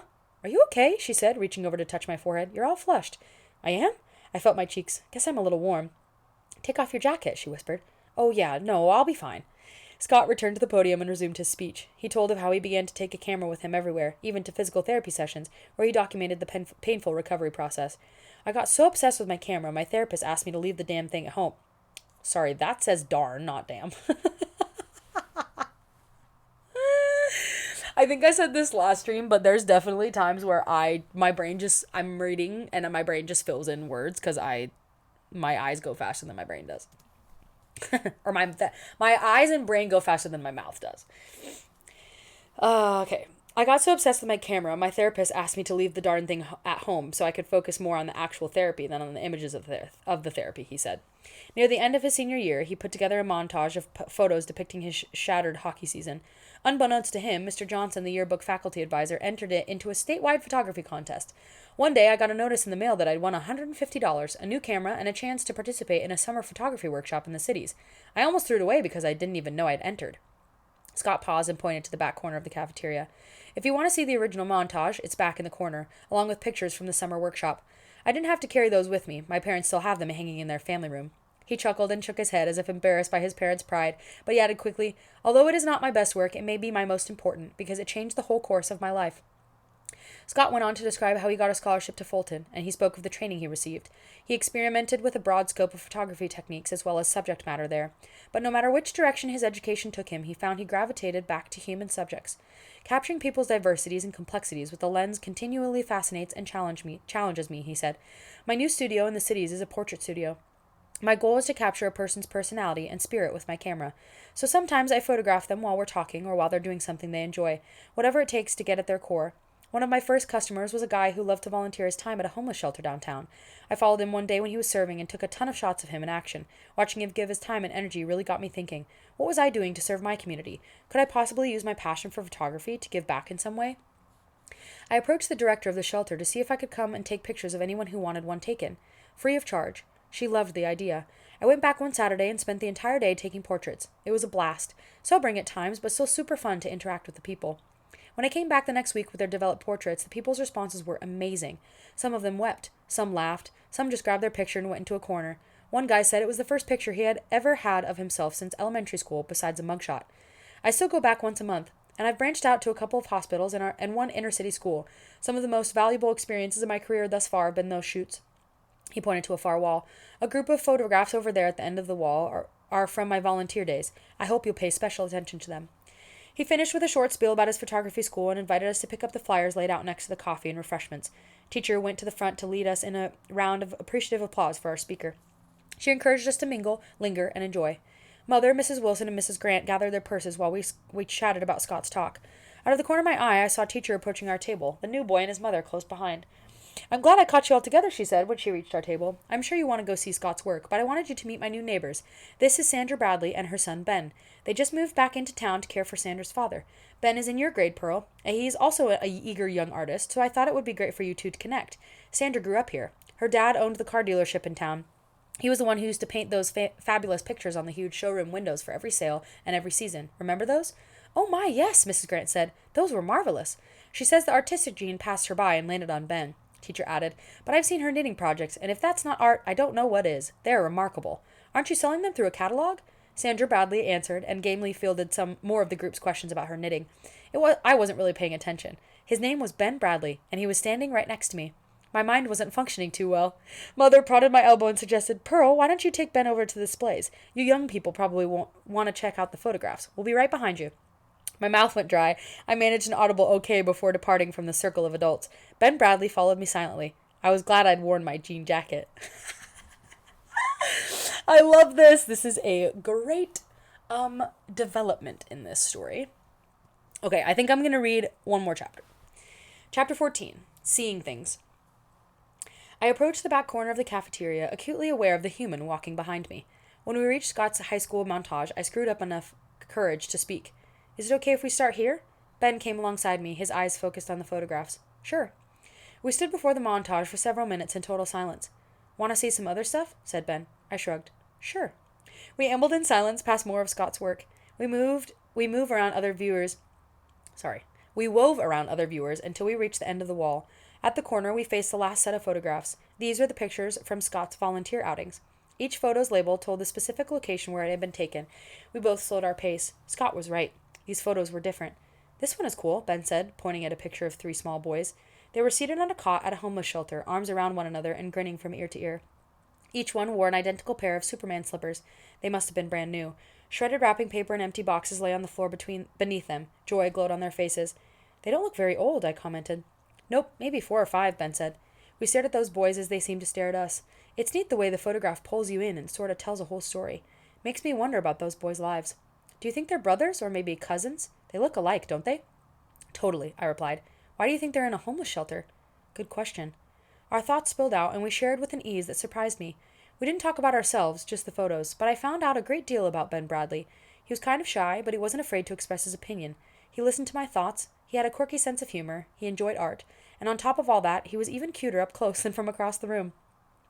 Ben was focused on a photo from a soup kitchen when I moved on to the next pictures, which were labeled Children's Hospital. I wasn't sure I wanted to see pictures of sick kids, but I forced myself to look. Miss Wells and Coach Spencer stood side by side viewing the photos, actually quite closely side by side. Coach coughed and nudged Miss Wells when he saw me approaching. Hello, Pearl, she said, discreetly sashaying away from Coach, her face blooming pink under her tortoiseshell glasses. Hello. I slipped in beside them, pretending not to notice their discomfort at my presence. Apparently, I wasn't the only one uncomfortable with acknowledging a life outside the classroom. They moved on to the next picture. The photo in front of me showed 2 small feet, cupped in a sturdy hand. The hand appeared to be unusually large. After inspecting it for a moment, I realized the hand was normal. It was the feet that were unusual. They were tiny, not more than an inch long. I was mesmerized by their teeny perfection. Suddenly, as I stared at the feet, the entire baby appeared before my eyes. A little girl with a crown of curly black hair. Her eyes were velvet brown. She had skin the color of caramel that darkened in the creases of her neck. Her lips puckered, ready for a kiss, her hands clenched in miniature fists. The satiny white gown she wore flowed around her in overwhelming ripples. She was absolutely adorable. She turned her face to me, blinked, and let out a funny squawking noise. My breath came in short gasps. I shook my head, closed my eyes, took a deep breath, and counted to 3. 1 Mississippi, 2 Mississippi, 3 Mississippi. I opened one eye cautiously, then the other. There was only the big hand holding 2 tiny feet. That was it, but I could not erase the little girl's image from my mind. Ben stepped into place next to me. He glanced at me, at the photo, then back at me. He waved one hand in front of my face. Hello? Anyone home? He joked. I continued to stare straight ahead, unable to respond. Hey, Pearl, seriously, are you okay? Miss Wells noticed his distressed tone and stepped back over to where we were. Is everything okay here? She asked Ben. I don't know, he said. She looks a little upset, Miss Wells said. Are you okay? She asked. I tore my eyes away from the pair of little feet. Huh? Oh, yeah, I'm fine, I replied. I just found this one to be very, dynamic. Okay, well, you look like you've seen a ghost, Ben said with eyebrows raised. I can get you some water if you want. What a gentleman! That's so cute. That's a great idea, Coach Spencer commented as he joined the little evaluation party. We'll wait here with her till you get back. Thanks, I said. Ben gave me a look that said, I'm not totally believing what you just said, but he headed towards the refreshment table nonetheless. I turned to Coach and Miss Wells. You don't have to stay, I said as calmly as possible, hoping to convince them of a sense of normalcy I did not feel. Ben will be back in a second, and I'm really just fine. Well, Miss Wells hesitated and glanced at Coach. She seems like she'll be okay, Beth. Miss Wells, he stammered. But maybe you should sit down, Pearl. You look kind of pale. Oh, that. I'm naturally sort of that way.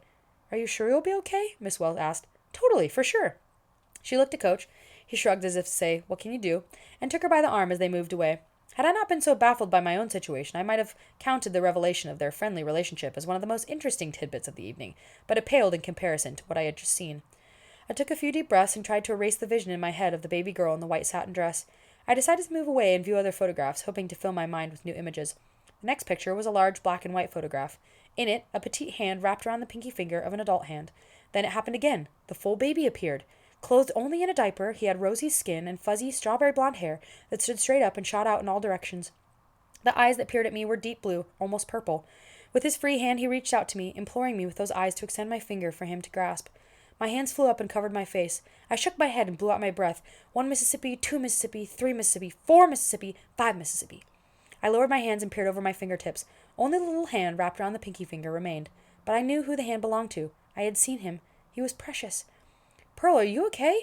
This time the question came from Mother. Ben asked me to bring this water to you. He and his mother had to leave. She paused. What's going on? Was he mean to you? I gathered myself as best I could. No, I assured her. He was very nice. I just got thirsty and he offered to get me some water. Well, that was kind of him. She handed the plastic cup to me. I reached for it, unable to steady my hand. The water sloshed as I brought it to my lips. Mother watched me with her eagle eyes. Are you going to tell me what happened?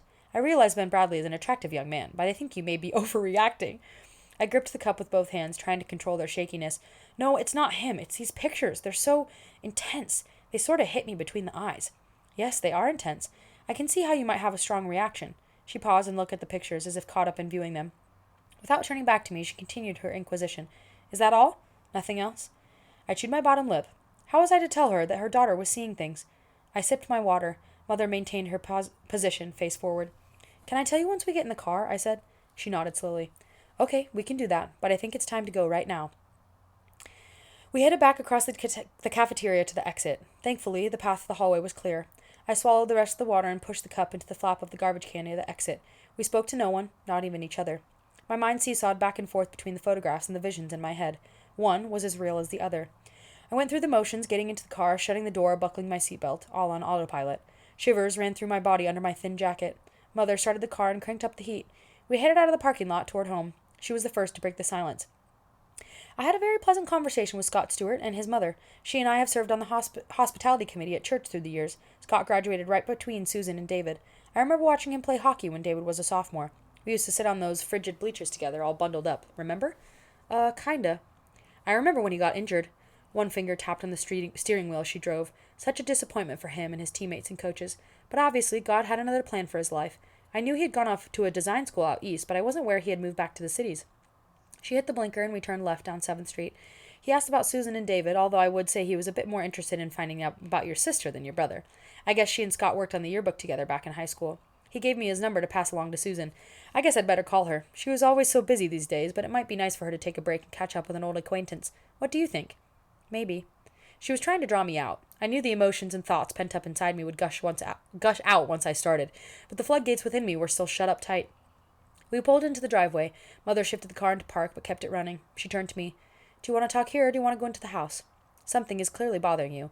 It is not an option for you to go to bed without telling me what's going on. So you decide, here or there. Love that. Her mom is awesome. I picked at the cuticle around my thumbnail. She reached over and covered my hands with one of hers. It was cool from the steering wheel and the chilly night air. I surrendered to its tender pressure and peeked sideways. The greenish glow from the dashboard illuminated the concern etched on her face. Tears inexplicably filled my eyes. She squeezed my hands firmly. I blinked back to the tears. I saw things. What do you mean by that? She asked. I saw things that weren't in the photographs, I explained. Are we talking about the last photographs you saw, or all the photographs? The last ones. The baby pictures. Okay, you observed things when you looked at those pictures that no one else observed? Is that what you're saying? I nodded. Mm-hmm. I saw things. What kind of things? Can you tell me? I took a shaky breath. Images of the baby zipped across my mind. I saw the whole baby. The face, the hands, the skin, the hair, the clothes, everything. One was a girl and the other a boy. Mother's hand remained on mine. Her head tilted forward as she repeated my words. You saw the whole baby? Everything? You saw everything. A boy and a girl. Well, isn't that something? She spoke thoughtfully and slowly, as if she were talking to a skittish colt ready to bolt. Yes. Now that I had started, I was impatient to get everything out. At first, I just saw their little feet and hands, and then, bam! I saw the whole baby. Oh, Mother, they were so beautiful. The little boy's eyes were this deep, deep blue, and he had the craziest strawberry blonde hair that stuck out all over the place. He reached his little hand out to me.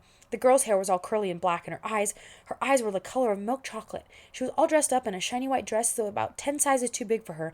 Oh, she was so cute. Then she looked at me. She looked at me as if she knew I was looking at her, and she blinked, and she squeaked. My voice wound down to a whisper as I relived the moment, still astonished by its existence. The car was silent save for the engine's purr and the hum of the heat flowing through the vents. Mother turned away from me. She stared straight out the windshield. We sat quietly. After a long moment, it dawned on me that perhaps she was considering where to send me. You believe me, don't you? I asked. She turned back to me. Sure, yeah, I believe you. It's just, I'm pondering what it all meant. Or what it all might mean. Thank you for telling me. I appreciate your honesty. She turned off the car and undid her seatbelt. What do you say we go inside and get a cup of tea? I'm a little chilly. How about you? I nodded. We headed into the house through the brisk night air. I was glad Mother knew. I wasn't so sure Mother was glad she knew, but it helped to have someone else pondering the impossible with me. We fixed our tea, sat at the kitchen table, and drank it while we chatted. Our conversation carefully skirted the elephant in the room, the moving baby pictures. Instead, we talked about the other photographs we had seen, and how nice it was to see my summer classmates, about how talented Scott was, not to mention handsome. We ventured guesses as to whether Susan might contact him or not. When the tea was gone, Mother kissed me on the forehead. Let's just pray about the things you saw tonight, she said, and we'll see what the Lord has to say. He always has something in mind. We don't have to fully understand what it is right away, so don't worry about it. We'll wait and listen and see what we hear. Agreed? Agreed, I replied. She shooed me off to bed. I was clambering up a hill covered in brilliant green grass, a wicker picnic basket in my hands, when the dream started. A warm breeze blew through my hair as I climbed, making the grass dance in waves of shimmering green life. White wildflowers sprinkled the hillside. An occasional clump of resplendent red poppies lifted their heads. Resplendent, that's an amazing word. Resplendent. An occasional clump of resplendent red poppies lifted their heads above the sea of grass. On the hilltop, a grove of trees stood outlined against a brilliant blue sky spotted with billowy clouds. I was alone, but I knew I was there to meet someone. I had no idea who. Halfway up the hill I stopped, set down the basket, and flopped onto the grass. It was softer than any grass I had ever touched, and it smelled minty fresh. I lay back, lifted my face heavenward, laced my hands behind my head, and crossed my feet at the ankles. The songbirds' chirps and trills descended from the trees in a wondrous melody. The leaves of the trees seemed to clap a constant percussive backdrop to their song. The entire scene was so joyful, I thought my heart might burst with gladness. I closed my eyes and let the sounds, the smells, and the textures flow through me. A sound akin to rushing waters spoke my name. Pearl. Was it a voice, or was it a river? I kept my eyes closed and listened. Pearl. This time, the sound of the voice shifted from that of a rushing river to that of a burbling brook. Was it water, or was it laughter? Excuse me. I opened my eyes and sat up. A friend sat next to me, robed in brilliant white. His hair hung down to his shoulders in shiny waves. Lightning flashed all around him. Everything about him was so bright I couldn't see his face, even when I squinted and shielded my eyes. I was tempted to be scared of him, except for one thing. He was chuckling. A very merry chuckle, a contagious chuckle. I began to laugh too. Soon we were both laughing so hard we held our hands across our bellies and fell back in the grass. We laughed and laughed until finally only an occasional chuckle bubbled to the surface. My friend stretched his arms over his head and mimicked my previous state of repose upon the grass. I joined him. We watched a few puffy clouds float by, bathed in silent contentment. Ah, so refreshing, he said. There's nothing quite like a good laugh, don't you agree? I do. I was at ease with this friend, but he was a mystery. More clouds drifted by, more birds sang in the trees. We lay there, comfortable in each other's company. He wasn't in a hurry to tell me why I was there, and I was content to simply be near him. After some time I sat up and pulled the picnic basket from its place at my feet. Shall we find out what's inside? I asked. He sat up too. Are you ready? I glanced back at him. Suddenly, I was able to see his fiery eyes. They were captivatingly intense and yet marvelously kind, a hint of merriment still crinkled at their edges. Do I know you? I asked. The crinkles grew deeper. I know you, he said. Since before you were born, I have known you. Oh, I know who you are, I gasped. You're the king of the great city. I've been to the gate of your city, but I didn't get to go in. Gregory said he had to ask you if I could enter, but you said no. Why did you say no? Ah, Pearl, he said with a tender smile, there is a time for everything and a purpose for every activity. I make everything beautiful in its time. Beautiful. He hadn't answered my question, but it didn't matter. He was the king, and kings do as kings do. And kings do as kings choose to do. Is it a beautiful time to open the picnic basket? I asked. That's why I'm here. Oh, I love that. Oh my gosh, that's so cute. He reached forward and undid the silver clasp, holding the top basket flaps in place. I got up onto my knees. The basket had grown in his presence. As the flaps opened, a glowing light poured out and flew away in a cloudburst of yellow butterflies. I clapped my hands as I watched the cloud flutter up into the sky. When I looked back, he smiled, a smile so dazzling it took my breath away. Thank you. That was beautiful. He grinned. That's not all. Look inside. I peered over the edge. Cradled in plush blankets in the basket's bottom lay 2 babies, a boy and a girl. The boy had wild strawberry blonde hair, and the girl had a crown of black curls. Their faces were healthy and full. The chubby little arms that reached out to me rippled with baby fat. I stretched my hand to them. The baby boy grasped my pinky finger firmly. Their names are Timothy and Siobhan, the king informed me. They asked to meet you. They wanted to say thank you. To thank me? For what? Thank you for seeing them, the king replied, for seeing their lives, for acknowledging that they were and that they are, for comforting their families, for being courageous and kind. Did I do all that? No, not yet, but you will. And not merely for these, but for many. Remember, you are a baby catcher after all. I peered back into the basket. Neither one of the babies uttered a word, yet their faces seemed to say, thank you, thank you, thank you. Tears stung my eyes. Their precious faces began to blur. I woke with a start and sat bolt upright in my bed, searching for the picnic basket, but finding only my crumpled blankets. I was wide awake and vibrating as I disentangled myself and padded out of my room, headed straight for Mother. When I reached her bed, I crawled under the blankets. She rolled over and opened her eyes. Unalarmed by my sudden presence, she reached out her arms and drew me close. I snuggled next to her warm cotton nightgown. The scent of glycerin face soap enveloped us. After a few minutes, I whispered, I had a dream. She whispered back, tell me about it. And so, I did. Wow. Woo! That's so good. Okay, that was the end of chapter 14. I think that's going to be my last chapter for today, because I'm getting close to 2 hours, but that was beautiful. I love this part where he says they wanted to thank you for seeing them, for seeing their lives, for acknowledging that they were what they were, and that they are, for comforting their families, for being courageous and kind. And she says, did I do all that? And he says, no, not yet, but you will. And not merely for these, but for many. And I love that because it kind of goes back to what we talked about earlier with, if you're designed for a purpose here on earth, obviously we want to do our best to fulfill that purpose on earth, but also, like, God has designed you for that. So even when you get to heaven, like, that's what you're designed for. You're going to do it. But then also, I love, this actually reminded me of a kind of a revelation that I had a couple months ago now, just in prayer, and how we pray declarative prayers, and we thank God for things that haven't happened yet here on earth because they've already happened in heaven. And like, God, what he says in his word is already finished. And so I just love that he's like, they're thanking you for things that you haven't done yet, but you're gonna do them. And that just reminded me of that, and I love that. So, okay, guys, as much as I want to keep reading, I have other things I need to do with my life. And that was a great chunk. So I am on chapter 15 now, page 161. Oh, and that's perfect. I'm at exactly 50% in this book, which is awesome. So I'm going to be done there for the day. But I don't want to promise anything, but I might actually be able to